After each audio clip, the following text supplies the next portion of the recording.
So everybody I speak to seems to be like fussing over AI. They're like, oh, AI is going to do this, AI is going to do that. And especially in the world that I'm in data, I get a lot of data analysts going, oh my God, what should I do? Is AI going to take over my job? And they're always fussing over it. Every conversation is always about, oh, how do I plan? What do I do? Is AI going to take over my job? The interesting thing is that if you're thinking like that, then you're narrowing down what you think the role of a data analyst is. So what you need to do is focus on what are the other things that a data analyst does that an AI can't do. If you can't identify that, then you probably are in trouble, but you should be able to identify that. And I'm going to talk about a few of those points in this video, so you get an idea of where you can focus on to be good at data. So therefore, fussing over AI or worrying about AI is not really an issue, because it will be able to do some of the things you want to do, but it won't be able to do some of the other things you want to do. So if you really want to be good at data, you need to be focusing on those things, not on what AI is going to replace, or AI is going to replace your role in that. So what do I think matters when you are thinking about being good at data? So you've obviously got the analysis bit, which, like we said, AI is being very good at it. But what is it that you can do to be a good data analyst? All data analysts should be checking data quality, right? So if you put data through an AI, it can actually check some of the quality. If it knows that's the column heading, or it's had some prompts, it can give you an idea. But actually, as a human or as a data analyst, that's something that you should be really good at. You should be able to pick out things around the data. You should be able to look at that data and go, hang on, why do I have these values? Why is this like this? Or why is there missing data? And you should make judgments on it, okay? AI is going to suggest, AI is going to say, oh, there's missing fields. How would you like me to deal with it? Do you want me to impute those fields with averages or some kind of other algorithm? Or do you want me to exclude the missing field? It'll give you a choice of options, okay? Now, if you gave those choice of options to the business would be like shrugging their shoulders going, I don't know. So as a good data analyst, you should be thinking, what is the best way to deal with missing values for answering this particular business question? So focus on that. Focus on data quality, because that's what matters in analytics. If you've got poor data quality, then you're going to have poor analysis, okay? So that's one of the areas I would definitely say focus on. Then as a good data analyst, you should be focusing on validating the data, okay? So if you look at your data and you're running some descriptive analysis or even auditing it, okay, again, the AI agents nowadays can audit your data. They can tell you what fields are, what values they are, but they can't validate it. Only you can validate it. So if you suddenly see some anomalies, or you see something that doesn't look right, or it does reflect something, you can go and ask the business. The AI rarely does that. Unless you prompt it, it will just send questions, which again the business wouldn't understand. But that you should be validating your data. So when let's say the AIs run a few descriptive statistics, okay, so you've got your first stage of your analysis, run some descriptive statistics so I get an understanding of the data.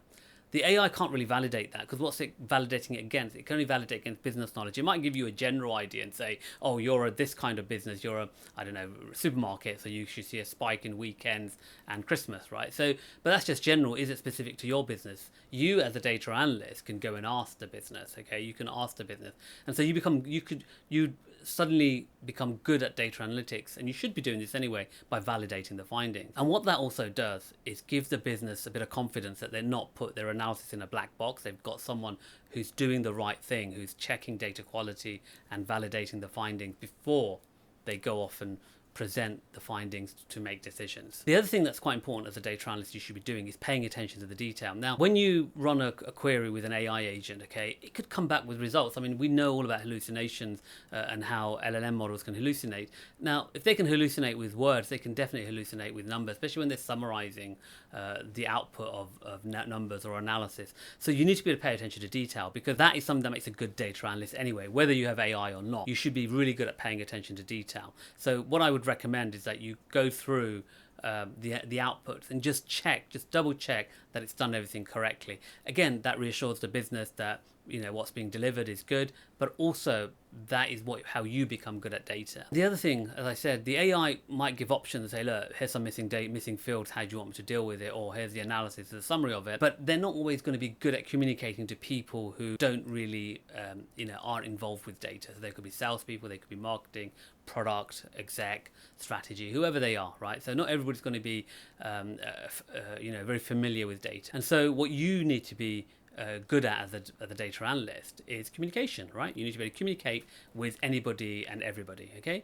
So that you should be able to do as a data analyst. If you're not doing that as a data analyst, then that's a sign that you're not a good data analyst. Okay, a good data analyst would be communicating with different stakeholders, keeping them informed, updating them, whatever it is, right? But you should be good at communicating. People always think that data analysts are the kind of people that just go off and run analysis and that's it. And there are a lot of them who do that, okay? But it doesn't mean that they're good data analysts. They're just good at analyzing data. To be a good data analyst, you've got to have good communication skills, okay? So focus on that. Focus on how you can get good communication skills, or how you can develop good communication skills. The other thing that I think a lot of people miss out, especially when they're starting off or they've been a data analyst for a few years, is that they just think, I get a question and I'll just answer it. Sometimes the question requires a new way of answering it. And there's two skills that you really need to be developing to be a good analyst, okay? And this, again, like I said, whether you have AI or not, only you can do this, and to be good analyst, you need to be able to do this. And so the first one is sort of problem solving. Now, I'll give you an example. We had a client that came to us who said, look, I've got a loyalty program. I've only got 4 months of data from this loyalty program. I've got no control group, and the finance team wants to know early indicators if the loyalty program is working.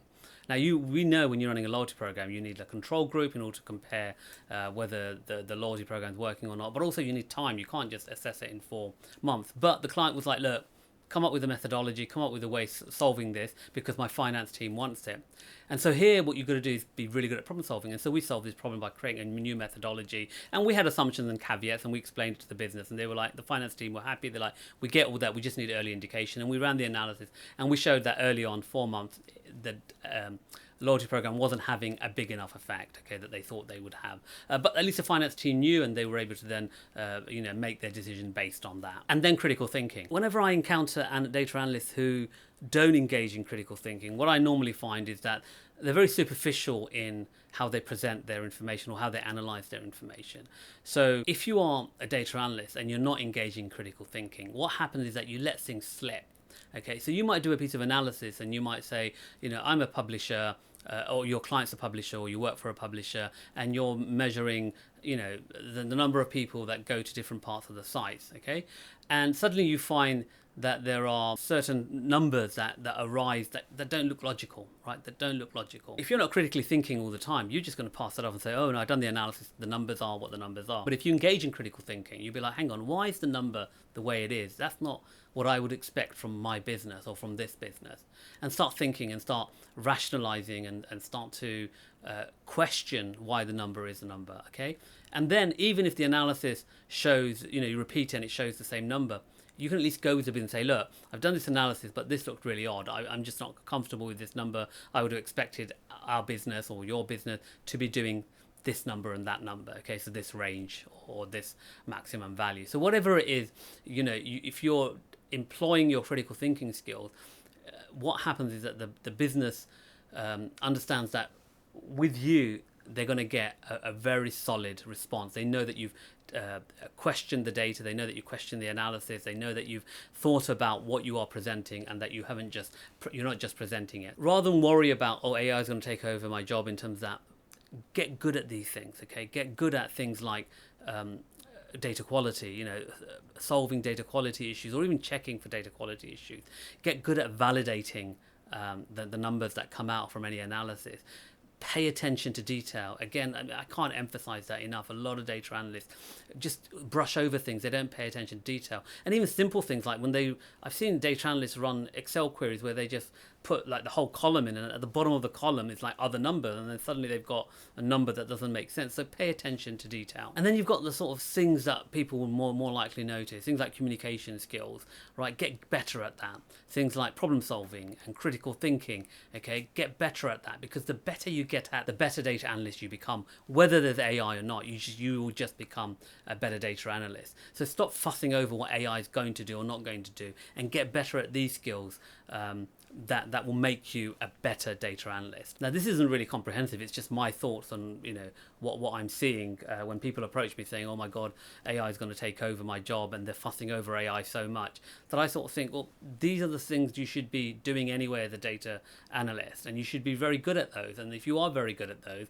then you don't need to worry about AI.